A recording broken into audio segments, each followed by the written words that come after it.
Hello friends, आज આપણે બનાવીશું મેથીના થેપલા। તો તેના માટે મેં રોટલીનો લોટ ચાળી લીધો છે।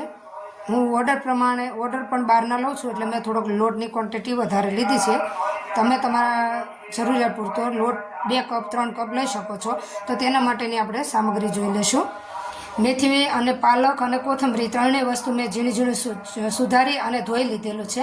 અને એના માટે તેલ છે મોણ માટે, પછી તલ છે 1 મોટી ચમચી, આ લાલ મરચું, હિંગ છે, પછી આ ધાણા જીરું, હળદર છે અને મીઠું છે ટેસ્ટ પ્રમાણે, જે તમે જેટલું ખાતા હોય એટલું, અને અજમો પણ છે, અને દહીં 2 મોટી ચમચી મેં લીધેલું છે। અને જરૂર લાગે એટલું આપણે પાણી એડ કરતા જઈશું, પાણી છે। અને આપણે આ થેપલા બનાવીશું દહીં નાખીને, એટલે એ 3 થી 4 દિવસ સુધી તમે બહાર ટ્રાવેલિંગમાં પણ લઈ જઈ શકશો। મેથી છે, મેથી પાલક એડ કરી દીધું છે, મોણ એડ કરશું, તલ છે,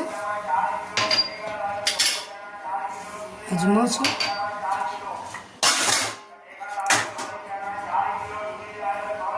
ધાણા જીરું, હિંગ છે, દહીં છે, હળદર, ધાણા જીરું છે। હું ગરમ મસાલો એડ નથી કરતી, આ મીઠું છે, તમે ગરમ મસાલો ખાતા હો તો એડ કરજો ચોક્કસથી। તો આપણે લોટ બંધાઈ અને તૈયાર થઈ ગયો છે। રોટલીના લોટ જેવો લોટ બાંધ્યો છે, તેને આપણે તેલથી થોડુંક ગ્રીસ કરી મૂકી દઈશું। આપણે તેલ ઉપરથી સ્પ્રેડ કરી દઈશું અને એને ઢાંકીને 10 થી 15 મિનિટ રેસ્ટ થવા દઈશું, પછી થેપલા વણી લઈશું। થેપલાનો લોટ સરસ મજાનો સેટ થઈ ગયો છે। હવે આપણે એના નાના નાના લુવા કરી અને થેપલા વણી લઈશું અને પછી તળી લઈશું। તો આપણા થેપલા વણાઈને રેડી થઈ ગયા છે। હવે મેં એક લોઢી મૂકી દીધી છે, જે આયરન લોઢી છે, અને તળવા માટે તેલ તૈયાર કરી દીધું છે। તો હવે આપણે થેપલાને તળી લઈશું। એક સાઈડ ચડી ગયો છે અને હવે આપણે એને તેલ એડ કરી તળી લઈશું।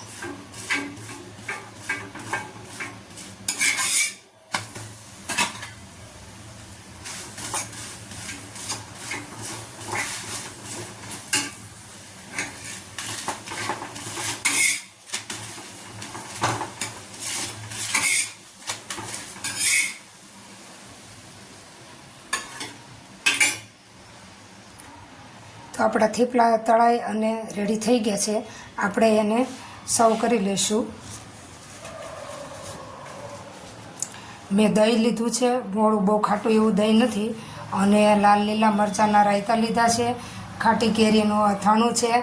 તો આવી સરસ મજાની ઠંડીમાં આપણને મેથી અને પાલકના થેપલા મળી જાય દહીં સાથે, તો બીજું કાંઈ જ ન જોઈએ।